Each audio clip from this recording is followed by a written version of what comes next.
So hey everybody, and welcome to the movie show with James and Ed. And tonight we are going to watch and chat about the 1997 classic sci-fi horror Event Horizon. So this movie stars Lawrence Fishburne, Sam Neill, Jolie Richardson, and hello to Jason Isaacs, who's also in this movie as well. I think it's probably one of the first films I could see legally. 18? As an 18? Yeah, 1990. No, was it? 1997. Yeah, that'd be right, wouldn't it? 97. That's only 89. Yeah. Crikey. I feel old now. I was 20. But it wasn't the first 18 I saw. The first 18 I saw was Pulp Fiction when I was 16. But then when I was 12 I got in to see Terminator 2, so I was quite pleased about that as well. It helps when you're really tall. Or my brilliant one, I got in to see Unforgiven when I was, what year? I think I was about 13 or 14. Benefits of going with your dad to the cinema. My dad wanted to take me to see Top Gun when it came out. Of course I was only 7 at the time and it was a 15. Oh, and you missed a piece of movie history, Top Gun. All the bromance you could have seen. Well, yeah.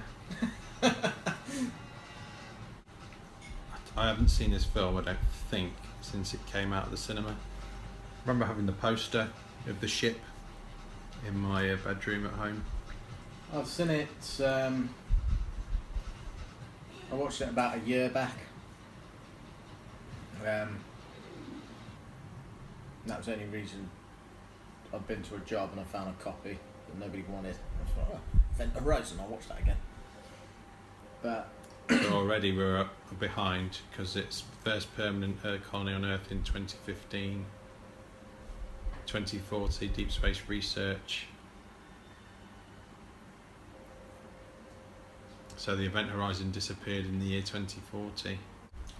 So we'll have to do, in 2047, you'll have to watch this film because it'll be now. 2047.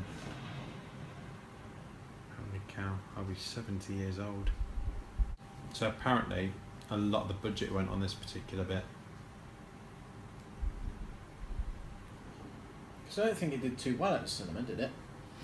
Well, it got hammered by critics, yet I think people actually really liked it. I think it became one of those movies that's like a cult classic on home release. But I definitely remember going to the cinema and seeing it and just remembering how gross it was, in a good way. But as you and I have mentioned before, along with Alien and Aliens, this movie in particular I feel is a massive influence on the excellent sci-fi horror game Dead Space. You can definitely see, like you said, where it takes some of its suspense and psychological impact from. Yeah, because it is psychological, isn't it? That obviously you don't get that on in this. There's no, spoiler alert, there's no aliens to deal with. This is all psychologically bonkers, and the effects. But I think it's got a really good cast. It's obviously led by Sam Neill and Lawrence Fishburne. So this would just been before Lawrence Fishburne did The Matrix as well. Great film, Matrix. Shame about the sequels. Yeah, I think we should do The Matrix at some point. I think I watched it a few years ago. For the first time in a long time. Yeah. I think the second sequel is better. I mean, the third one is just terrible. The thing is, I think it's like a lot of films. You understand they have a vision, but sometimes that vision gets lost. Well, I honestly do not think that The Matrix was set out to be a trilogy. I think The Matrix was set out to be one film. It became a huge hit. Warner Brothers probably then went back to Wachowskis and said, "You've made loads of money. Please go and make more."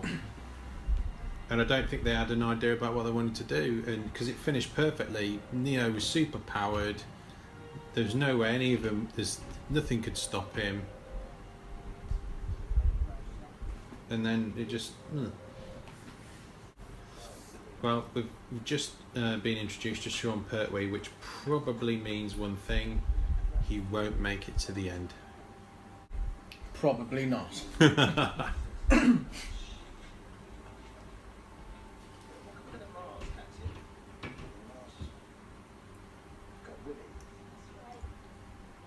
See, that's what I always love about these films, though. You're on a top secret mission. Okay, that's cool.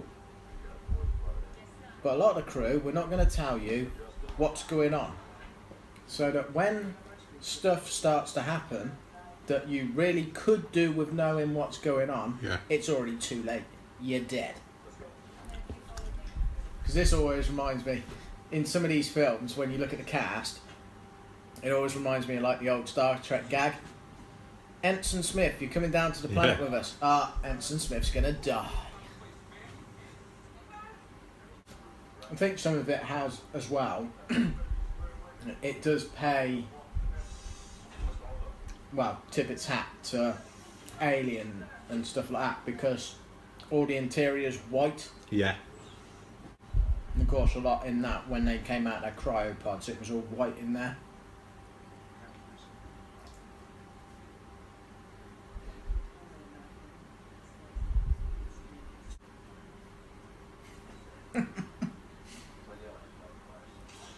This must have been coming to the time just near the end of where you could smoke in films. Yeah, well, it is an 18, so that's probably one of the reasons why it's kept its 18 rating. So that's pretty cool that they've not said that we've developed a faster than light drive in that time. It's just you go into stasis. Probably Paul W.S. Anderson's best film. Okay, that's not going to creep you out much. You've just come out of cryo sleep on your own. Yeah. So there's a bit of a storyline. It just basically it's the story of a rescue crew looking to investigate a spaceship that disappeared into a black hole and now returned with someone or something new on board. So very much where you can see the influence of this on Dead Space, because Dead Space follows a similar sort of theme. A ship of immense capability disappeared and then it's just returned and you're not sure why. So I think what's quite good about this sort of film as well, with the cast, they've gone on a rescue mission. They look like they've gone on a rescue mission. They're not all good-looking people, ripped to hell, anything like that. They all look like they belong in the parts that they're playing. Yeah. Yeah, so it did lose money.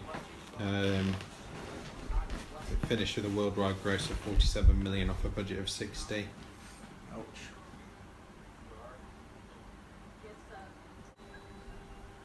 So apparently, as well, there's a longer cut, which runs rather than the tighter 90 minutes that we get to see. It's 130 minutes, but the violence is considerably a lot more graphic. Sometimes it's not necessarily important to have more violence, because it's the implication of that violence that gives you more of a psychological impact when you're watching something, because you're thinking, what the hell's going on? Instead of seeing it, you're trying to think, what's going on? Yeah. Oh, I watched Raiders of the Lost Ark last night, and when you actually sit down and look at that, now that was a PG when it came out, and the amount of blood from gunshots, smoking, which is automatically bumped up to 15, and more worryingly than that, the end sequence of the melty faces. You just think you'd never in a million years get away with that today. And the one guy getting hit with a propeller. Well, that's the thing. That's what I was going to mention, because, like you say, the implication of it, you knew that what had happened, but you didn't need to see that propeller cut through him. You just saw that zzz. You heard the zzz, and you heard the blood as it hits and you just know. You just think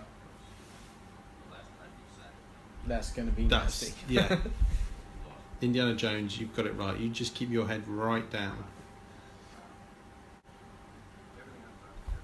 But also you've got the violence when Alfred Molina carks it in the Inca or Mayan or whatever tunnel they're in at the beginning, and he gets stabbed with all the spears, and he just bumps into him.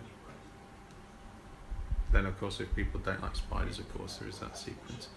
But what I do like is, I don't know if you've seen it, there's a GIF or some kind of short form video that someone's put online, and Indiana Jones is chased by a giant BB-8 rather than a boulder, which is really funny.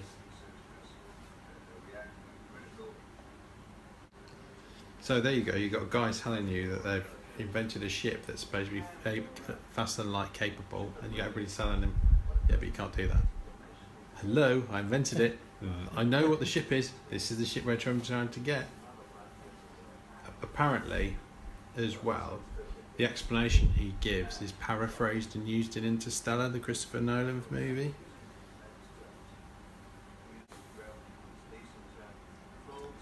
Yeah, Bold in Space. Yeah. I mean, that's the... If you like all the conspiracy theorists, that's, why there's UFOs and extraterrestrials on a back planet, because what they do, they don't have to travel faster than light. They just bend space and travel through one point to another and then unbend it back. Yeah.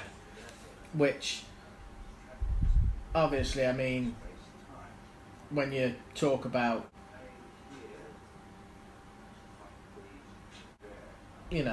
all the things, I mean, because when you look at this, obviously they were watching films on tablets.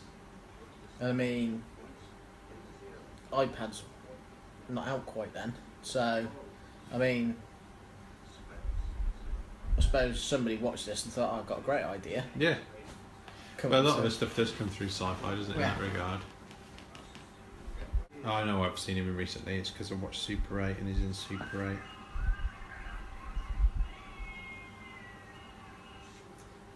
See, this is what worries me about certain rescue missions as well. You sat there as a whole crew. I've got this transmission. Can you hear these blood-curdling screams of the entire crew screaming as they die? Do you want to come with me and have a look, see what happened to them? Not particularly, sir. I'd rather stay here. Exactly. I like the fact that they've got a really simple name for the ship as well, the Lewis and Clark. But I'm sure they reference that in Dead Space, don't they? Don't they say something about a ship called Lewis and Clark? I could be completely wrong. I'm probably making that up. No CGI, that's a model. It looks really, really good.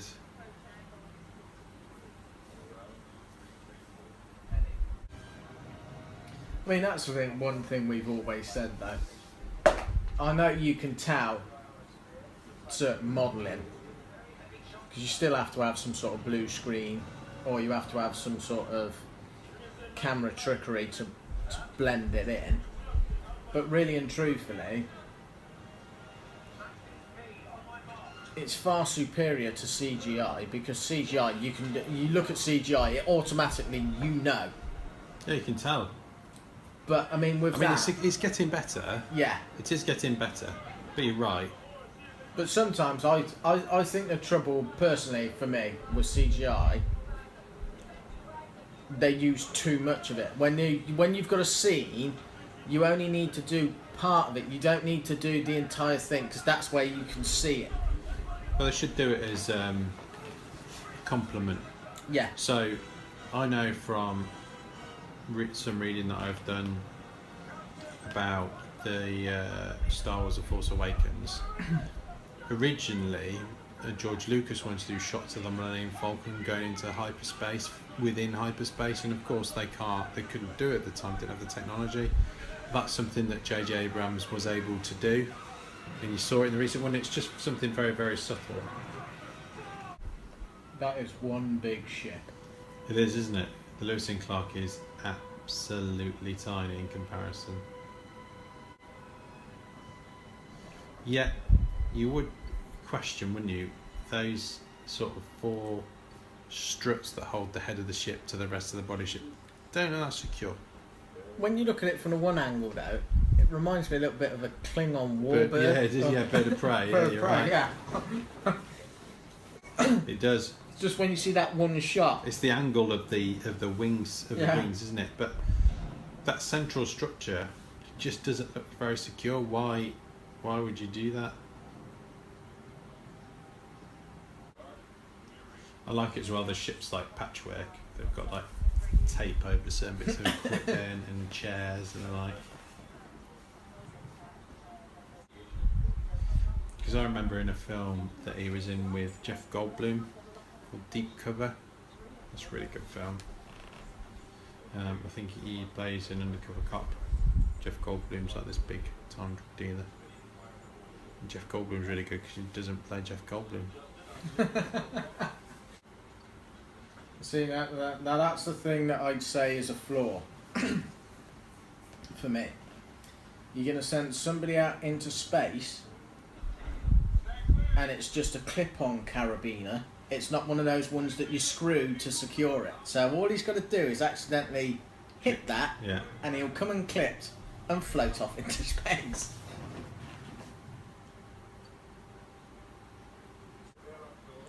I'm always surprised that they let captains go and do this type of thing.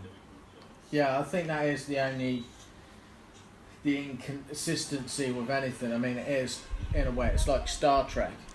The captain would never go away on an away mission, because if he got killed, your crew's in big trouble. So yeah, but you don't put generals in at the forefront of an army, do you? We all know that. And I know a captain isn't. A captain's the equivalent of a colonel, full colonel. But even so, see, that's good use of CG. It's not. You can tell it's not held up very well, but it's the right way to use it. They've obviously had to create a liquid that's silver because it's probably cheaper than trying to do something that's clear.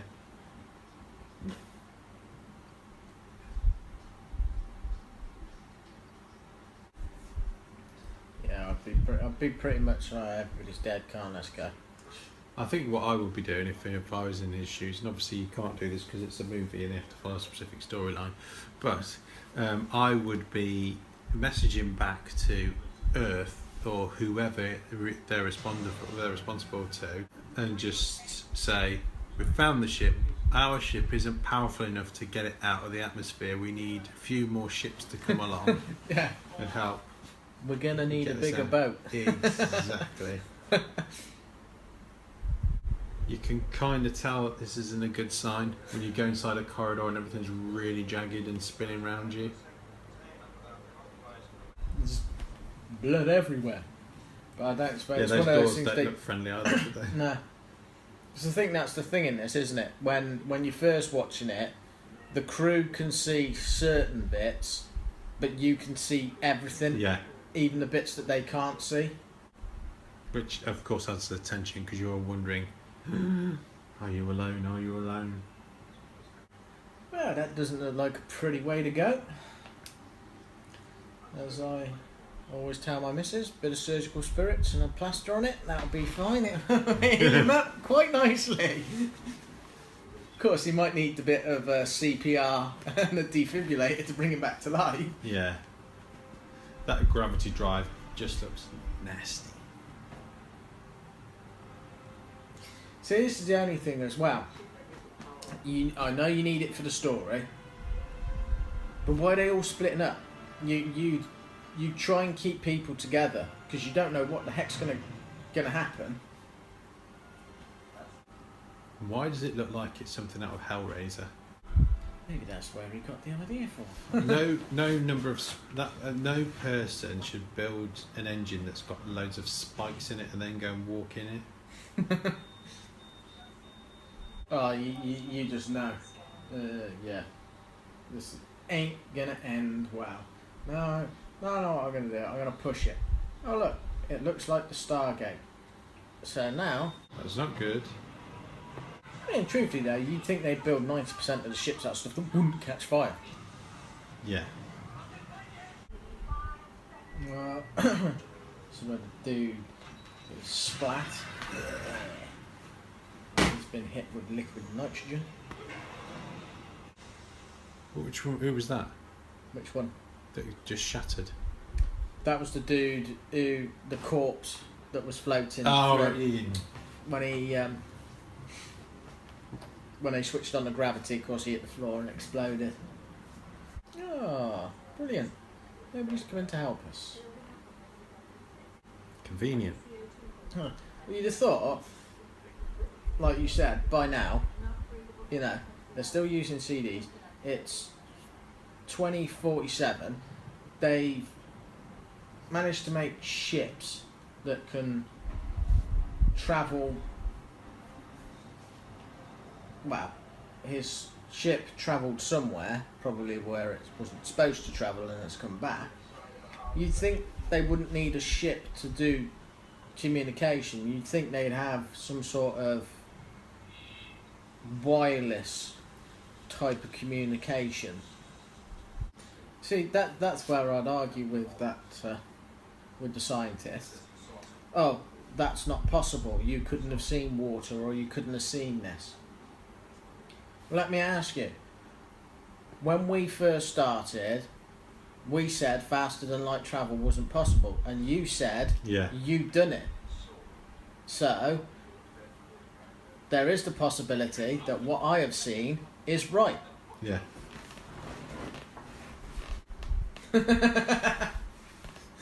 It does make... Yeah, I'm going to have a right massive rant here, and then I'm going to say, yes sir, sorry sir. Never ever trust somebody who says those words, i.e.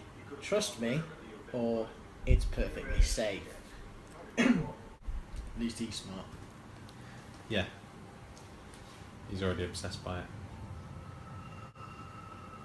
Thing is though, obviously you have to kind of think about it when you look at it like in the original Avengers movie, like Hawkeye says, when they've got the Tesseract and it's starting to show signs of something happening, and he says, well yeah, but what's on the other side? So same applies to that. If you create a black hole and you can go to a certain point in space, you're having to create a doorway. So obviously there's got to be something on the opposite side of the doorway to allow you to get there. Yeah. And you may not like it. They'll have seen Alien. Definitely, yeah. So, when everything's got the biohazard symbol on there, that's probably not a good sign either. What I find really interesting is that Paul W.S. Anderson got this movie on the back of the box office success of Mortal Kombat. Ew, that's nasty. See, that's the thing. And this is where you can see quite a lot of other movies as well, because obviously something's not quite right and it's their fears and paranoias that are coming through. Yeah. Whereas, I mean, I watched a really old B movie type thing. It was called Terror Galaxy. Terror Galaxy. I mean, it is a big steaming pile, really, as acting goes. I mean, it's got Robert Englund in it, but his character is brilliant. But basically, it's about this guy, and well, actually, start with a big thing. This crew is sent to this part of the galaxy because something's going on. Yeah. And when they get there, they can't use the ship because something's keeping it on the planet. And they see that there's this point holding it down. Yeah. So they all decide, apart from like 2 or 3 of them stay with the ship to keep it safe, that they're going to go to this point, shut off the energy, then the ship can leave. Well, the crew all start dying from all their fears and stuff like that, because one woman, she gets crushed to death. One guy, he keeps seeing, he thinks he's the big bad of the thing, keeps seeing these big alien things, and he gets ripped to shreds and killed. Captain gets killed by these worm things. One woman gets killed by a slug. It's really weird, like 1980s stuff. But the premise behind it was, one of the guys who went, he's the cook. He is actually this higher being. Yeah. And what the planet is a place, it's a training ground that intelligent species are supposed to go to try to overcome fear. And the 2 guys live in the end. One of them's Robert Englund's character, because his fear is himself, and he starts fighting something, and then he realises it's himself, and then he realises that that's got to be his fear. Yeah. Because it couldn't possibly be another version of him. So he overcomes his fear, and this other guy does as well. And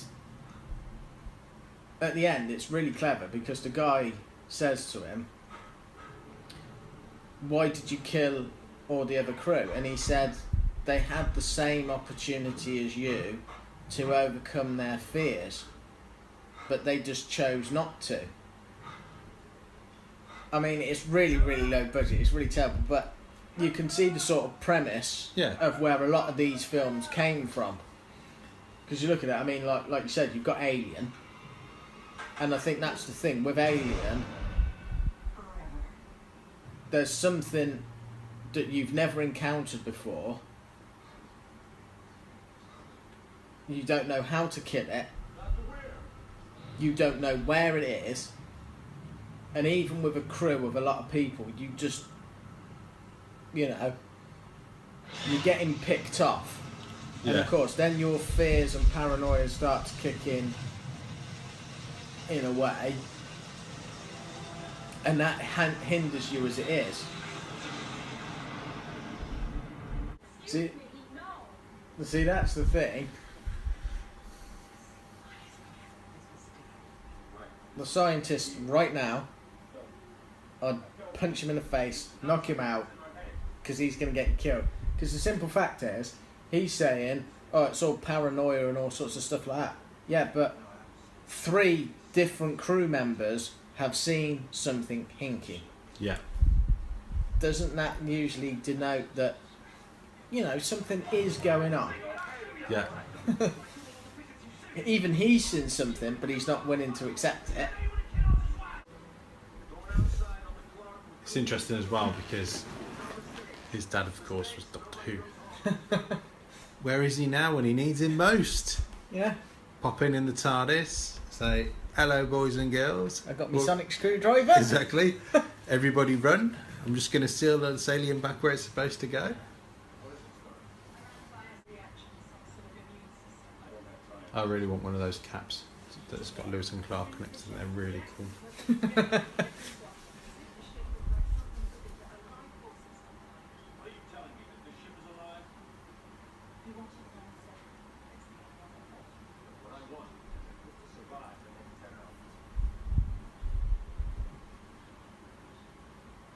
Well, at least you're lucky. You're on a ship. In Aliens, they had the problem that the reactor was going to blow up, and they had aliens that were coming to kill them. Exactly. But why don't they get everyone to focus on repairing the Lewis and Clark and just get the hell out of there? Yeah. Blow up the ship and be done with it. We all know we're on a countdown to who's going to get killed first. My money's on her. My minute's on the kid who's disappeared off the table. Nah, because...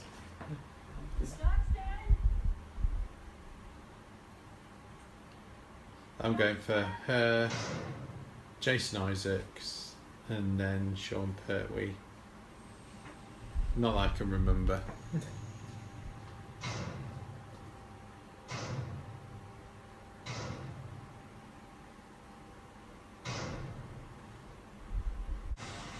You can tell he's gone 7 types of crazy at this particular moment in time. Yeah. And he's the one that's obviously controlling the psychological influence. That's why once you put him in pain, everything stopped. Yes. But also, unfortunately, that lock would not work because he could just walk towards her and it would come unlocked. Yes. Like I said, if you knocked him out now...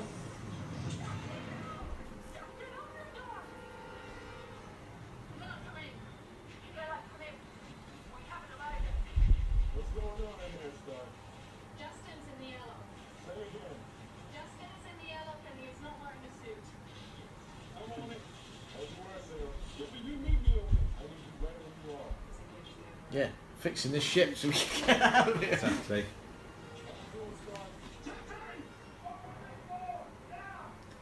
Yeah, I don't think you can see anymore.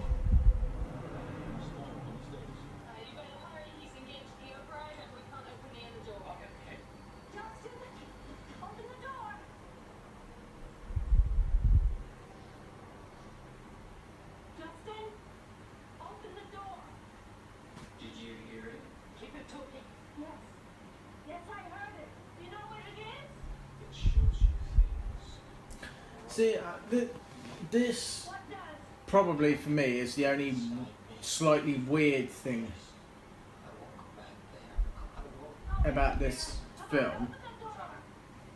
Although it's obviously something is psychologically affecting them, really and truthfully, the purpose of any organism like that is to spread itself. But by killing the entirety of the crew doesn't necessarily mean that anybody else is going to turn up. No, exactly. Ooh.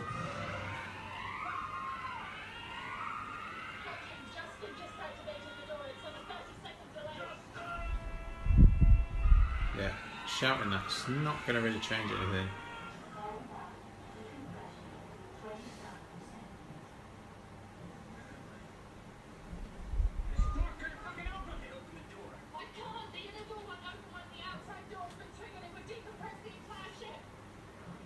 So of course they haven't got any real quality backup system in case something accidentally goes wrong. No.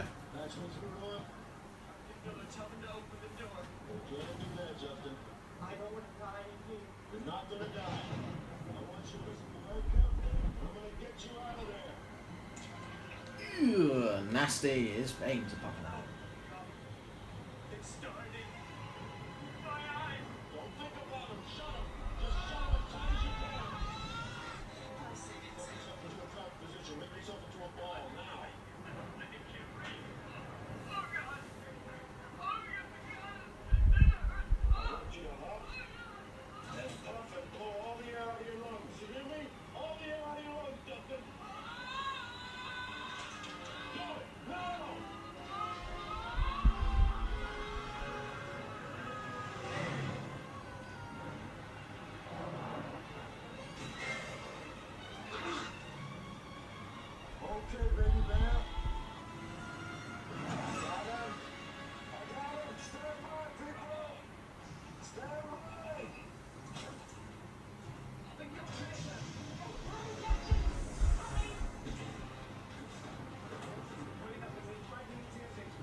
Oh, she just let the poor kid die.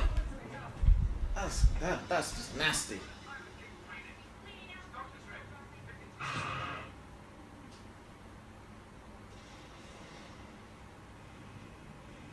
can't remember. Did his wife originally go on a first mission? So that's probably why he's got the connection. So that's why he's so obsessed with it. Yeah.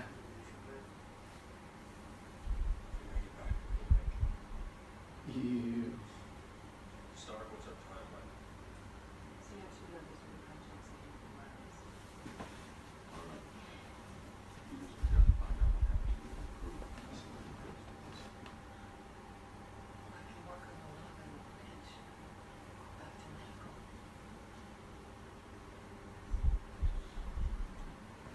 Always work in pairs now. But by the way, I'm not going with Dr. Crazy.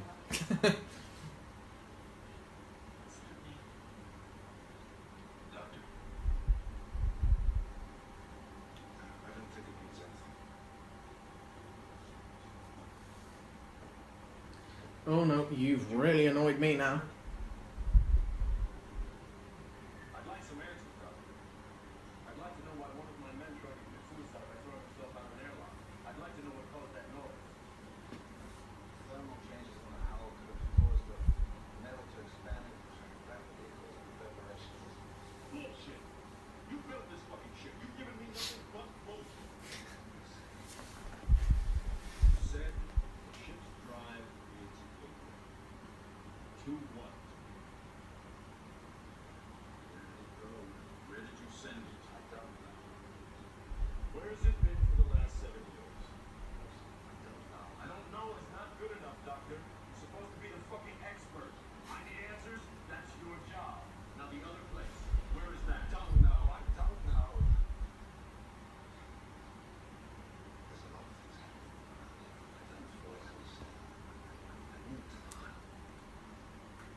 Last time I saw Lawrence Fishburne in something though, he looked like I think we had Batman vs Superman. He looked like he'd eaten the previous version of himself and put on so much weight.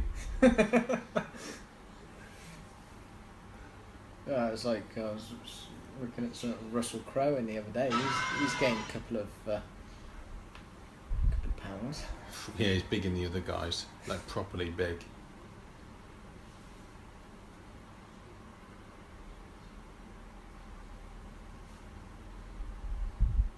I suppose that's the thing now. I think as as actors get older, I think because they don't. I'm not saying that. I mean, they're still quality actors. But they don't quite have to push themselves like they used to, and of course, that's one of the things that you always look at. With bodybuilds and stuff, when you're in your prime and you're doing a lot and you're training, I mean, it's like with the Matrix. I mean, they did 6-9 months of martial arts training. You get a lot of physical. Yeah, you're going to get hyper fit doing that, aren't you? Then all of a sudden, when you stop, the weight comes on quite quick. Yeah. So. Particularly if you're still eating the same, unless you're just eating protein, in which case you should be fine. You won't put. Because eventually you just get sick of eating all of the food that you're eating. It's time to crack out the shotties. Chainsaws, the BFG. Oh yeah. And find John Grimm, Space Marine John Grimm. Now that is one bad movie. The only thing that's really funny in it is Dexter Fletcher as like that spider thing.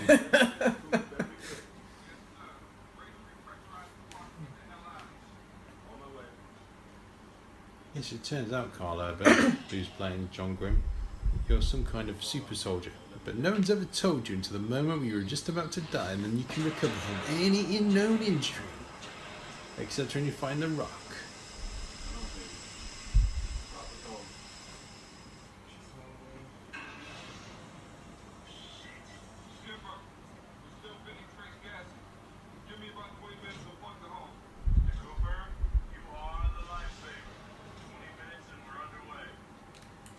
It always looks weird, that bit, to me, because it looks like they've put steel plate on with some silicon seal. Well, I was thinking that they put steel plate on, but with Baco foil.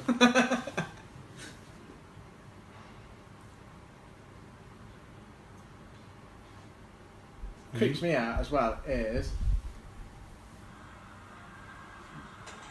the skull. They're so stuck to the hull. Yeah.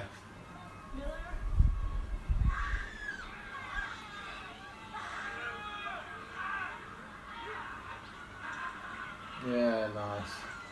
Yeah, the hand inside.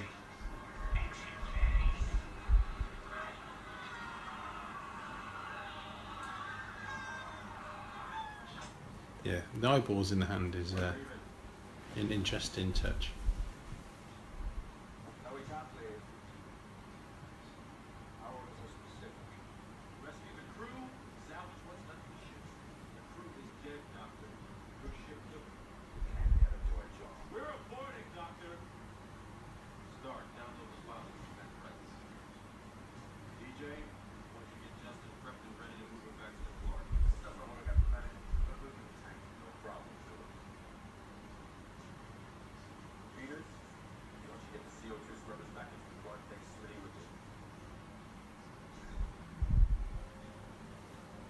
You'd never be more pleased than someone saying, right, we're going now.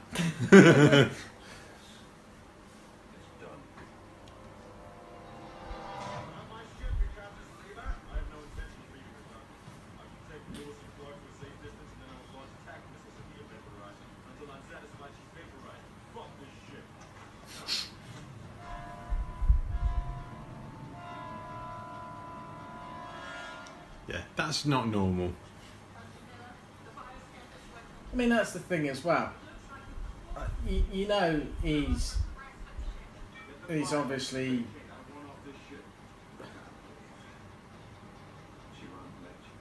yeah. You can tell he's been under the influence a little bit, but you'd have thought he would have had just a trace bit of his own humanity left. The thing is, though, if he wants to stay, yeah, just let him stay. Don't risk the lives of everybody else. No,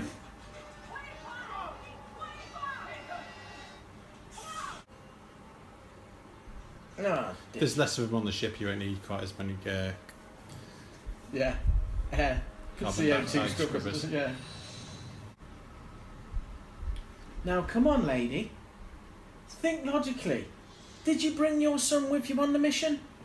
No. So why are you chasing him?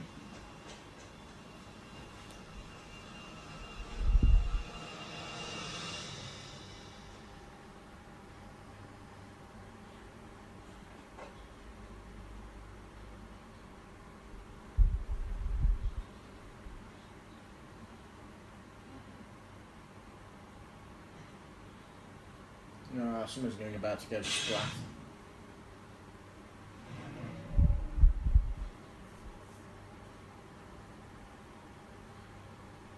Bye bye, Billy.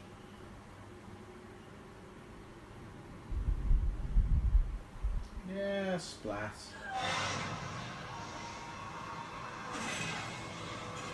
Ow.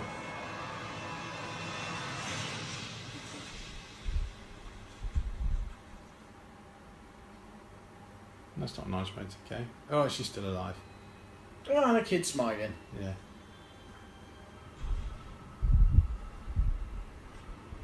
Doctor will be happy.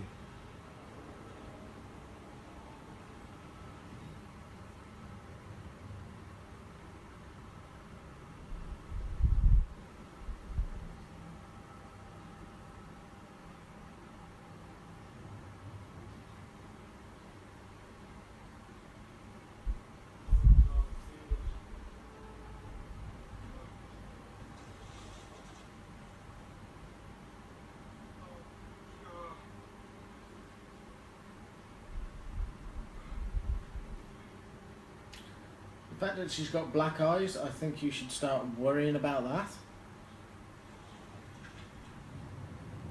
Yeah, it's the moment where he's briefly sort of snapped back into his own humanity, hasn't he?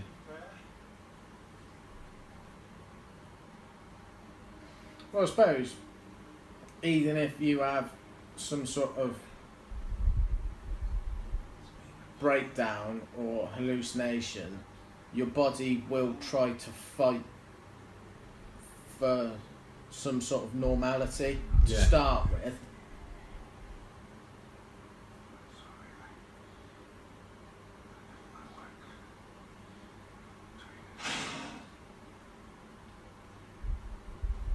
Oh no, because she killed herself, didn't she?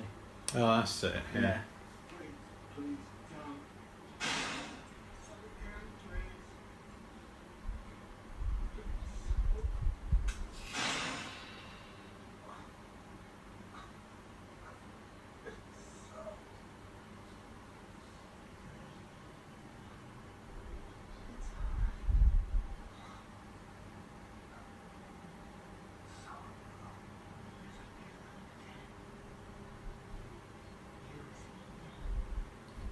No, I think I'd rather be alone.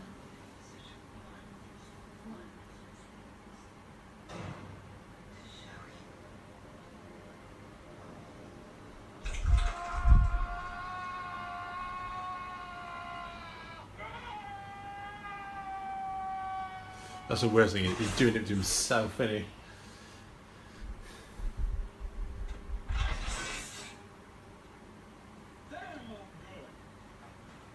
Yeah, that's what I like. They sort of glue it on to start with. Why didn't he just use that thing to start with? It looks like he's had an excessive use of no more nails.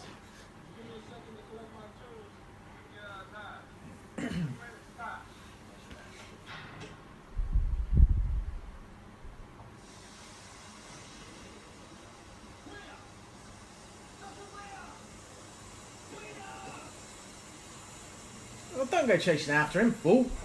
Let him go.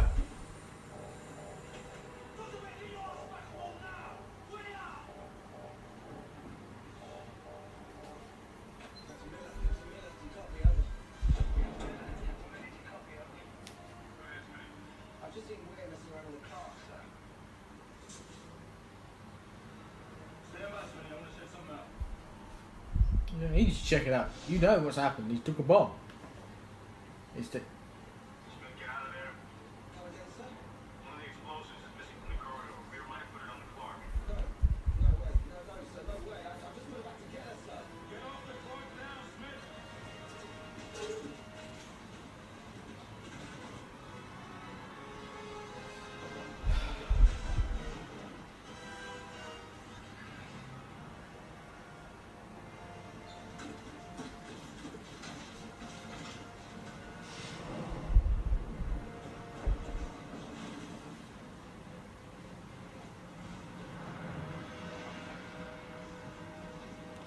Yeah, now will be a sensible time to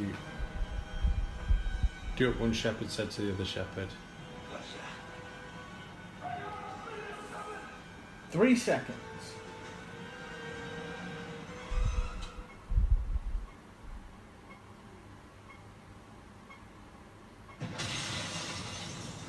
I mean,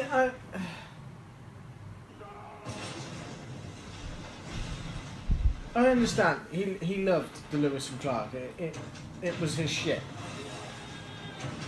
But somebody's put a bomb on board. You don't know where it is. You don't know how much time you've got. Well, does it really matter? Just get off there, and he'd have still been alive. Yeah, he probably would have copped it another way, but at least you'd have had at least 10 more minutes screen time. We would have had a fighting chance. Then it's fighting words. What about Cooper? Oh, he's off in space somewhere, floating around.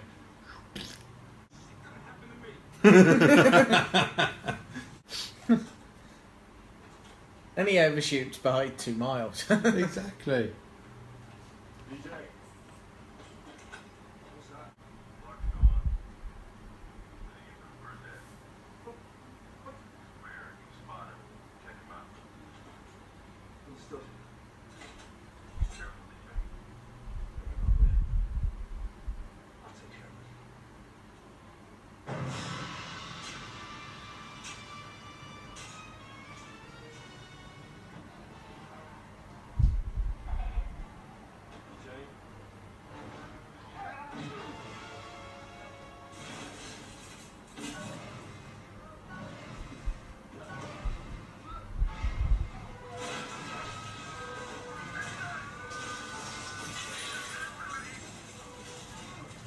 Yeah, it's got a bit of trouble at the moment.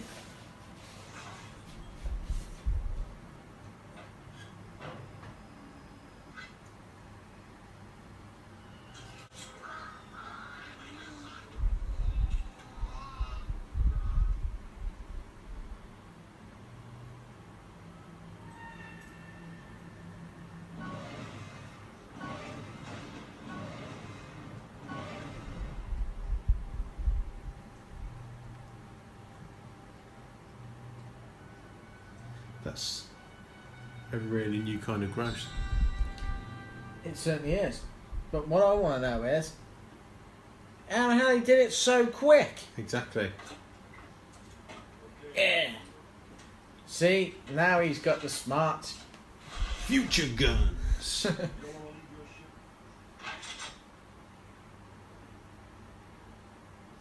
It's like the nail gun. I want him to have a plasma cutter. Take him up piece by piece. And then use those pieces to kill him again. Is he running at me? Is he running at me? Yeah. No, he's not. He's got no legs. Still moving. That's definitely the thing in Dead Space. He's got no arms. Why is he still chasing me? He can't possibly... Oh my god, what is that? Exactly. Throwing out of his head. Yeah, Dead Space definitely takes the scenario of this plus elements of Alien and The Thing. I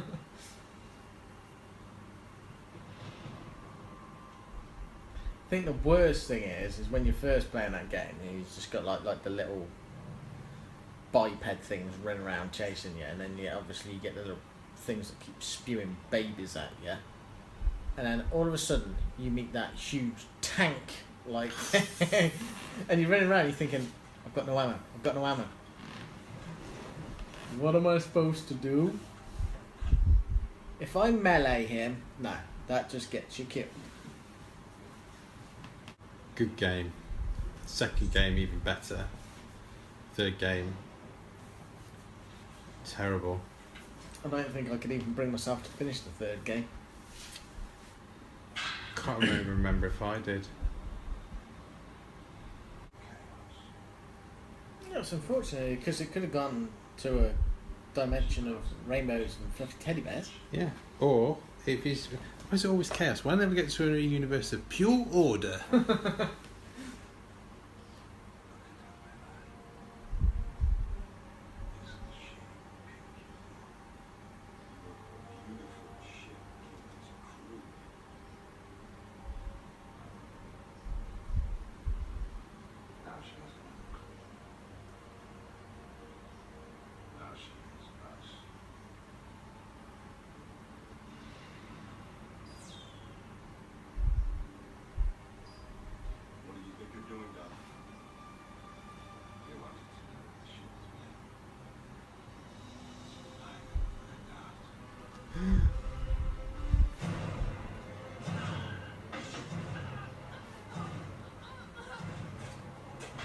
Where did he get all his superpowers from?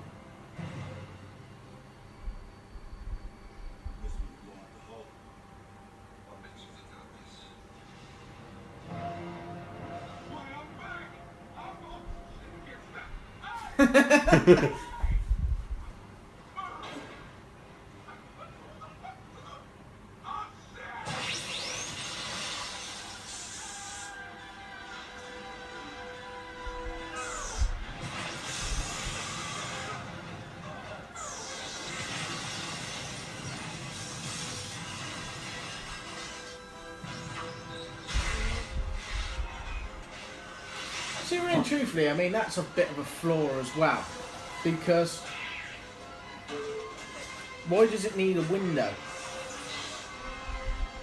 I mean, you've got all that electronic instruments. You could have a camera on the outside, couldn't you?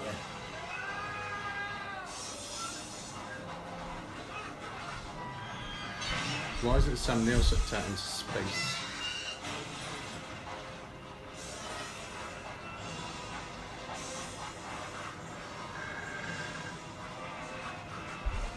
And also, you think that it's pulling up that reinforced flooring, you'd have thought his fingers would give way before now. Oh yeah. Mushed.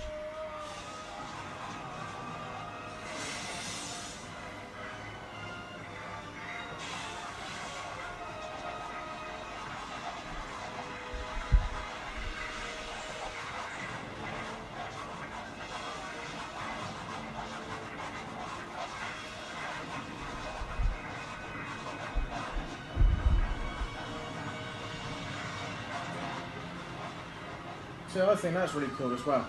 Jodie Richardson, who was knocked out, had no powers, didn't get sucked out into space.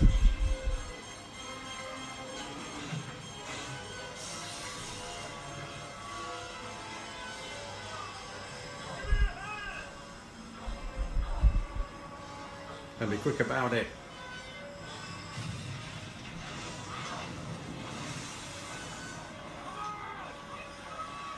Oh, okay, I'm leaving you behind. Then.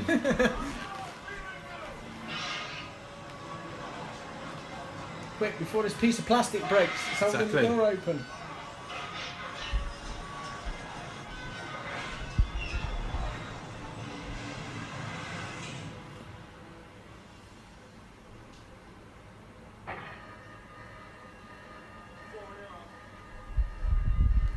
So.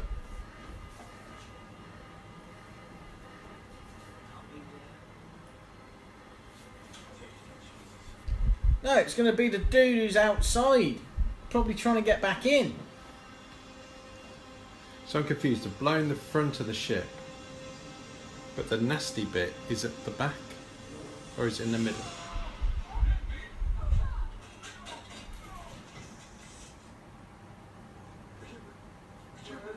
I think. See, this is the thing that is. The gravity drives at the back of the ship. But the bridge is broken because obviously now the glass is gone. Yeah.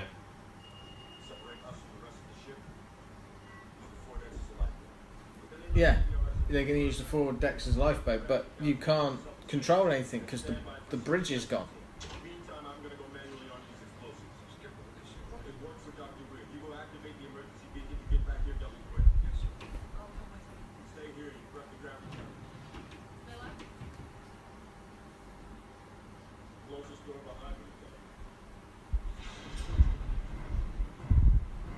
See, as a captain, he should say, Lieutenant, go and arm those things. Well, if they did it together, it would take half the time. Yeah. And they'd sort of spread the risk.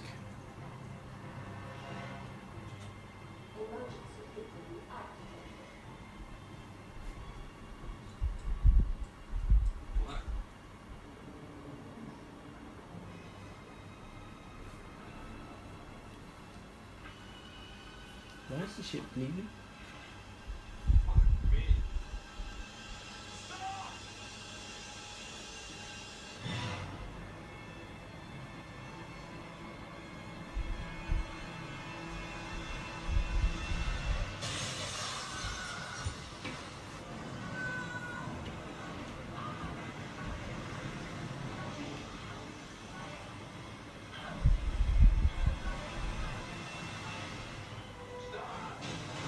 Oh, that ain't gonna wash out.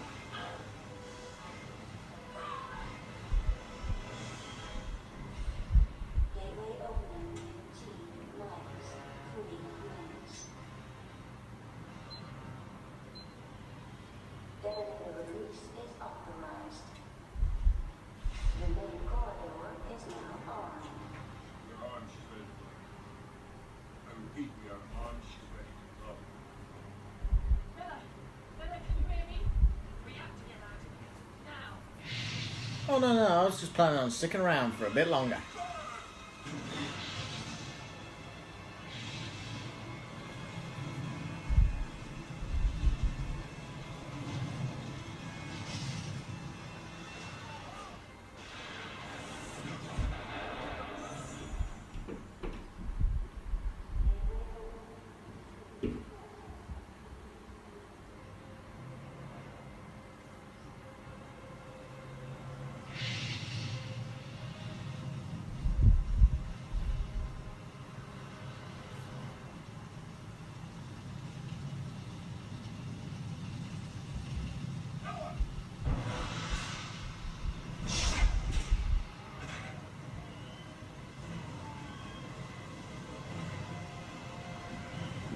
See, now this is the thing that does get me a bit.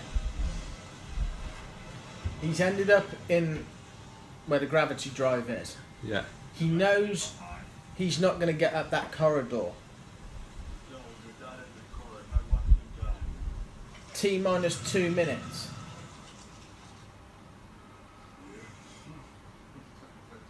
Why didn't he just push the thing and blow it up straight away? He knows he's going to die. Did you really think you could destroy this ship? She's defied space. Into a place you couldn't possibly imagine. Yeah, actually, I could imagine it because I've seen some freaky stuff going on today. Exactly.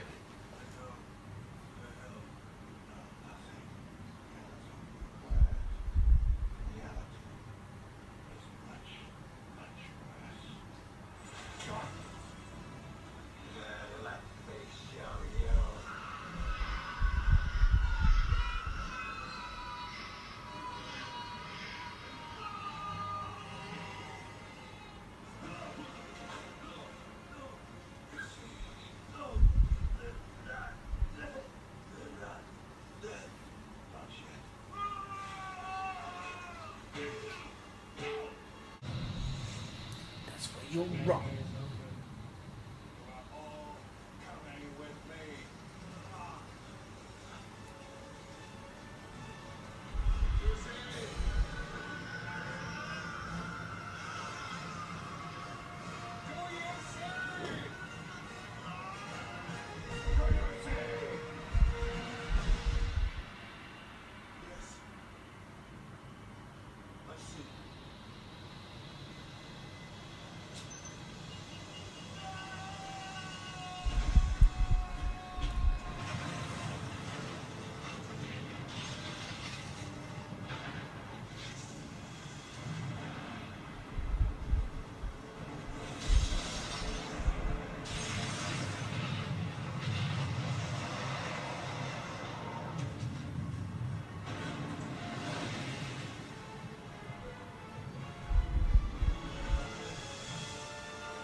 You got to feel sorry for old Lawrence Fishburne there, because did he die or did he get sucked into the alternate dimension? I think he's got sucked in. There's only Cooper and Stark left. And Bear, he's still in his space pod thing. Oh, okay. I think. Oh, Justin. Oh, that's it, yeah. Yeah, Baby Bear.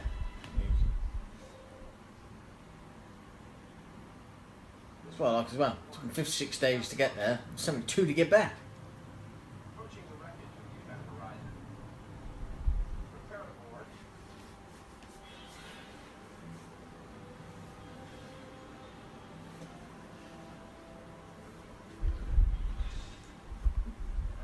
Would you make up some story though? Or would you tell them what really happened? Because it's going to be hard to tell whether they're going to believe you're on. All you've got to say, really, haven't you, in terms of what happened? There's a doctor went completely nuts, tried to kill everybody, blew up the Lewis and Clark, and we managed. The captain sacrificed himself in order for us to escape. Yeah. Because that's what happened.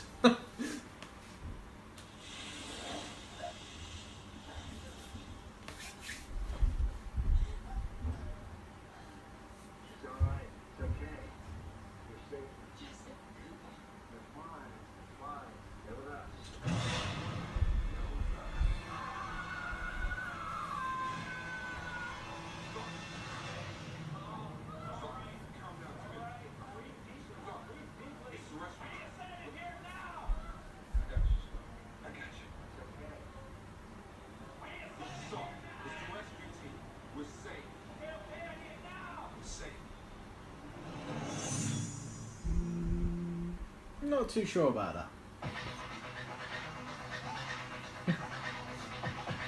So, how would you rate Event Horizon then?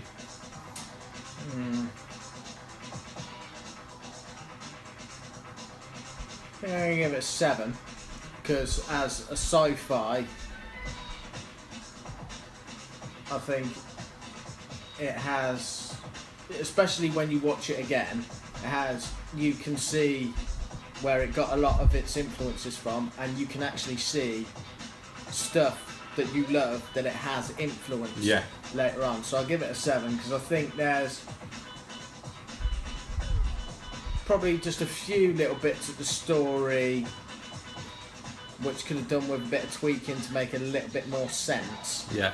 But other than that, so what about you? Hang on a sec. Yeah, come on. Just trying to finish recording. What?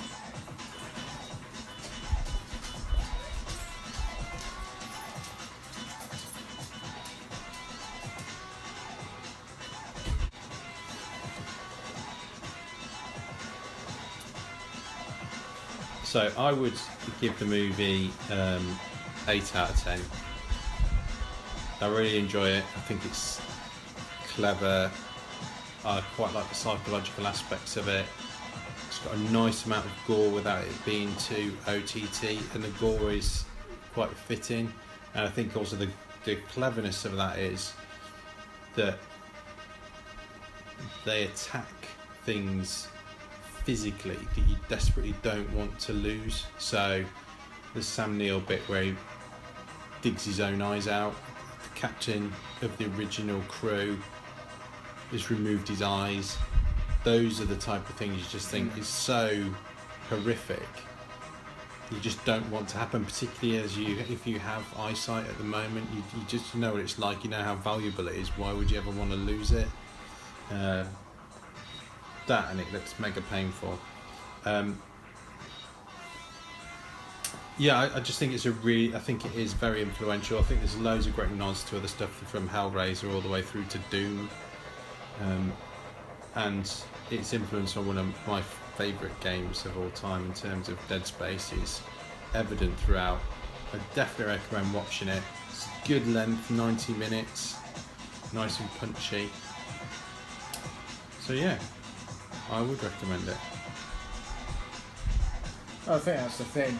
Also, I think if you go too much further in time length, I think you'd lose too much, because like you said, being 90 minutes, the psychological aspect of it keeps it moving, but of course the longer you make the films, the less you become, it just sort of becomes a pointless entity. But yeah, it's a good film. I would highly recommend it as well, especially if you do like things like Hellraiser and Alien, especially like you said, Dead Space as well. Yeah. Cool. So that brings this week's movie show to an end. I'm sure we will be back next week with another movie to be decided. But until next time, we'll speak to you later.